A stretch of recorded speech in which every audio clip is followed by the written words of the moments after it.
Good evening students. जैसा कि कक्षा 8 का हमने मैथ्स का फर्स्ट जो चैप्टर था अपना रेशनल नंबर परिमेय संख्या उसको कंप्लीट कर लिया था बच्चों।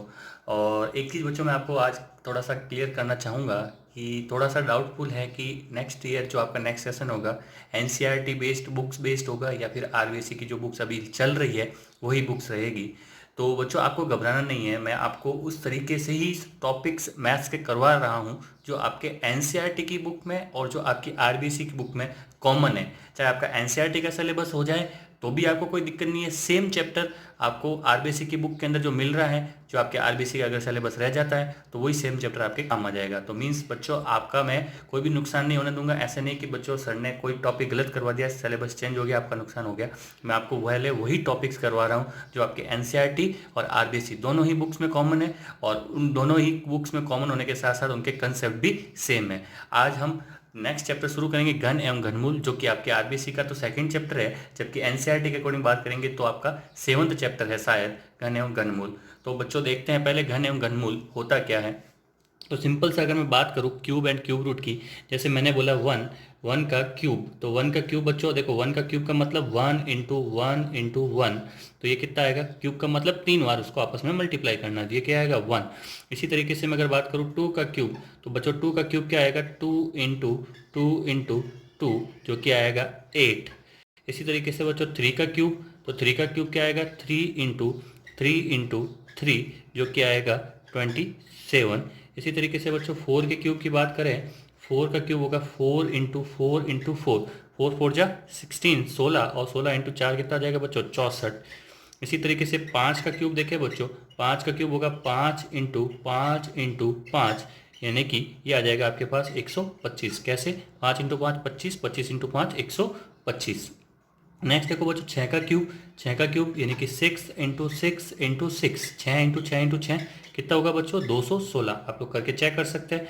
इसी तरीके से सात का क्यूब देखिए बच्चों, तो सात का क्यूब देखो बच्चों, 7 इंटू 7 इंटू 7 इक्वल्स टू, आप देखो घबराना नहीं है, देखो 7 इंटू 7 कितना होगा बच्चों 49 यहाँ पे करके देख लो। और इंटू क्या करेंगे 7, तो 7 9 63 का 3 हासिल की कितनी आएगी 6, 7 6 42, सॉरी 7 चौक 28, यहाँ पे सॉरी क्या है 7 चौक 28, 28 और 6 कितना हो जाएगा बच्चों 34, यानी कि 343। तो अब बच्चों आपको सिंपल सा एक बार मैंने करके बता दिया, आपको क्या है यहाँ पे याद रखना है 343।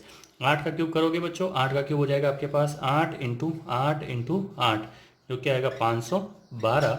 इसी तरीके से नौ का क्यूब करोगे बच्चों, नौ का क्यूब आएगा आपके पास 9 इंटू 9 जो कि आएगा 729। तो ये जो क्यूब है बच्चों 1 से लेकर 9 तक के क्यूब मैंने आपको अभी लिखवाए हैं, ये आपको 1 से लेकर 9 तक के क्यूब याद रहने चाहिए, ताकि आपकी कैलकुलेशन आसान बनेगी, काम जो है स्पीडली हो जाएगा। अगर याद भी नहीं रहता है तो कोई दिक्कत वाली बात नहीं है, यहाँ तक तो आप लोग आराम से याद रख सकते हो। बस कंफ्यूजन जो होगा इन एक दो में हो सकता है, तो आप उनको करके भी चेक कर सकते हो। अब बच्चों अपन आते हैं क्वेश्चंस पे। क्यूब, ये तो हुए बच्चों क्यूब, और इन्हीं का वापस क्यूब रूट लिखने का तरीका बच्चों, क्यूब रूट लिखने का यानी कि घनमूल लिखने का तरीका बस ये होता है, घनमूल लिखने का तरीका। और सिंपल से अगर आपके पास ये ऐसा बना आता है, इसका मतलब होता है वर्गमूल यानी कि स्क्वायर रूट। अगर यहाँ पे 2 लिखा मिले तो भी वही बात है, स्क्वायर रूट या स्क्वायर वर्गमूल, स्क्वायर रूट या वर्गमूल। तो आपको क्यूब रूट जब निकालना है, सिंपल सा मैंने बोला 8, 8 का क्यूब रूट, तो 8 का क्यूब रूट का मतलब क्या होगा बच्चों 8 की पावर 1/3, या फिर उसको ऐसे लिख सकते हैं 8 क्यूब रूट ऑफ 8। तो इस तरीके से 8 की पावर 1/3, तो बच्चों वापस उल्टा चलेगा, तो उल्टा चलेगा तो आंसर क्या आएगा 2। और यहाँ पे इसका, तो इसके लिए आपको देखने हैं 3 3 के जोड़े, तो आप क्या करोगे 8 के पहले एलसीएम, 8 के क्या करेंगे फैक्टर, गुणनखंड, अभाज्य गुणनखंड 2 से पहले आपके पास आएगा 4, उसके बाद वापस 2 से करोगे तो उसके बाद आएगा 2, और उसके बाद वापस 2 से करोगे तो आएगा 1। तो यानी कि 3 डिजिट आ रहे हैं 2 के, तो 3 डिजिट आ रहे हैं, तो इन तीनों में से एक डिजिट बाहर निकल के आपका बन जाएगा 2, वो इसका हो जाएगा आंसर। ये कंसेप्ट आपको दिमाग में रखना है। तो बच्चों अब अपन सवाल शुरू करते हैं। आपकी एक्सरसाइज का फर्स्ट क्वेश्चन है, उसमें बोला गया है आपके पास डिजिट दे रखे और बोला गया है कि ये परफेक्ट क्यूब है या नहीं, ये पूर्ण घन है या नहीं। जिसमें सबसे पहला आपके पास 216, अभी हमने देखा था 216 किसका है बच्चों, 216 6 का परफेक्ट क्यूब होता है, लेकिन मुझे सॉल्व करके चेक करना है। तो उसके लिए क्या करेंगे बच्चों, इसका अभाज्य गुणनखंड, इसके फैक्टर 2 से डिवाइड करेंगे बच्चों, पहले 1 टाइम, उसके बाद 0, उसके बाद 8। 216 का आधा कितना हो जाएगा बच्चों 108, 108। इसके बाद 2 से और डिवाइड करेंगे बच्चों, 2 का डिवाइड पहले जाएगा 5 टाइम, ठीक है बच्चों।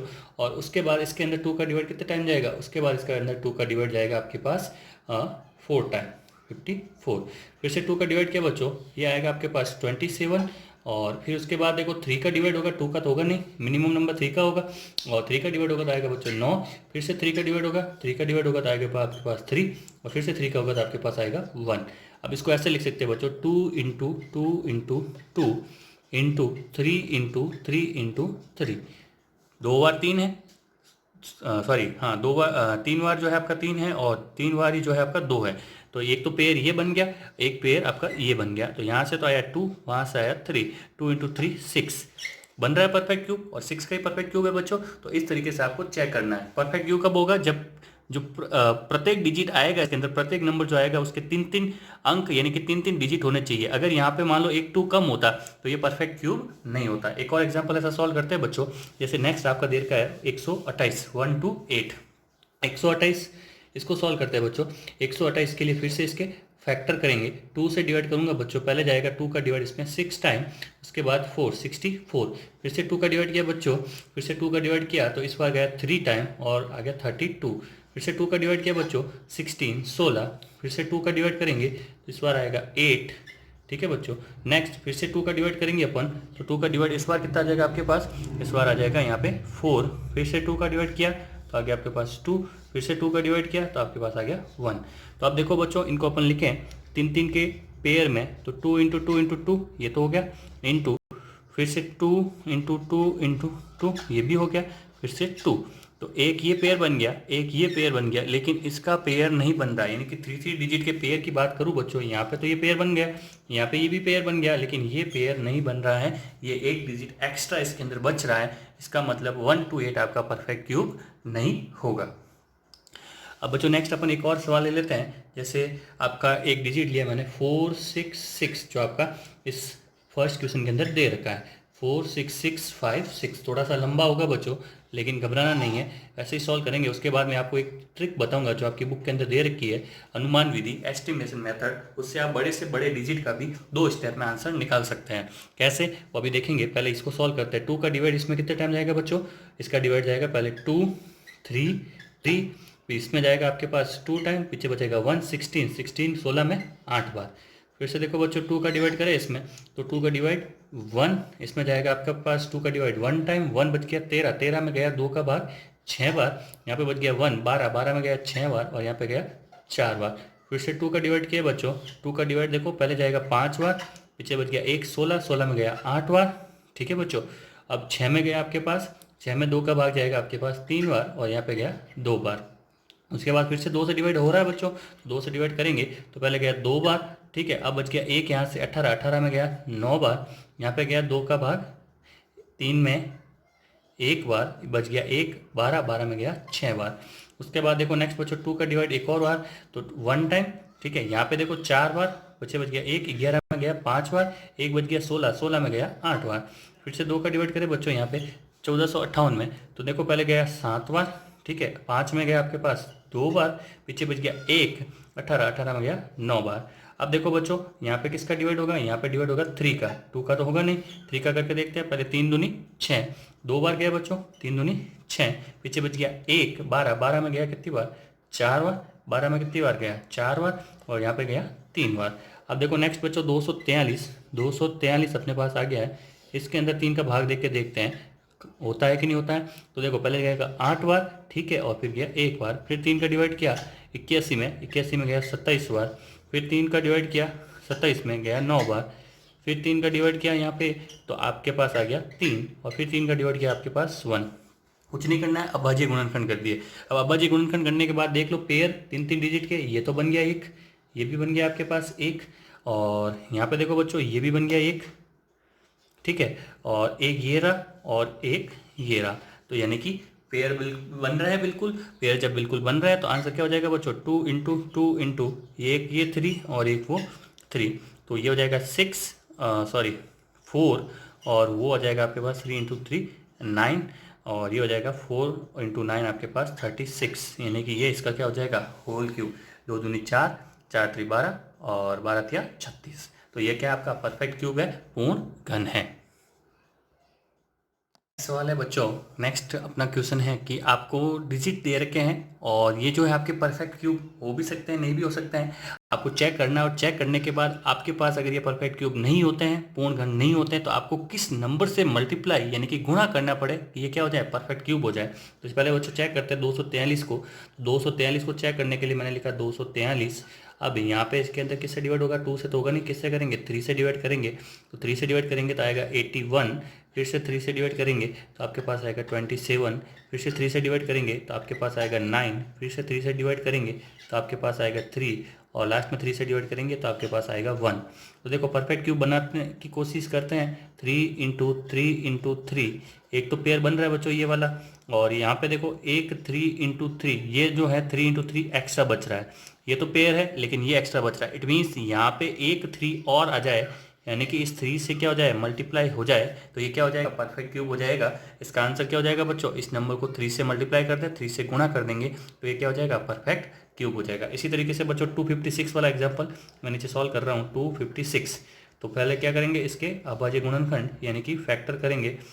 फैक्टर करने के लिए पहले 2 से डिवाइड करेंगे 256 में, तो 2 से डिवाइड करेंगे 1, फिर 2 टाइम जाएगा, फिर उसके बाद यहाँ पे 16 में 8 बार, फिर से 2 से डिवाइड करूँगा बच्चों, यहाँ पे आ जाएगा 12 के अंदर 6 बार और 8 के अंदर 4 बार, 64। उसके बाद 2 से और डिवाइड तो आ जाएगा 32, उसके बाद 2 का एक और डिवाइड हो जाएगा यहाँ पे, तो आ जाएगा आपके पास, नेक्स्ट मैं इधर लिख रहा हूँ बच्चों, ये आ जाएगा 16। ठीक है बच्चों, अब 2 का डिवाइड होगा तो आ जाएगा आपके पास 8, फिर 2 का डिवाइड तो 4, फिर 2 का डिवाइड तो 2 और लास्ट में 2 का डिवाइड तो 1।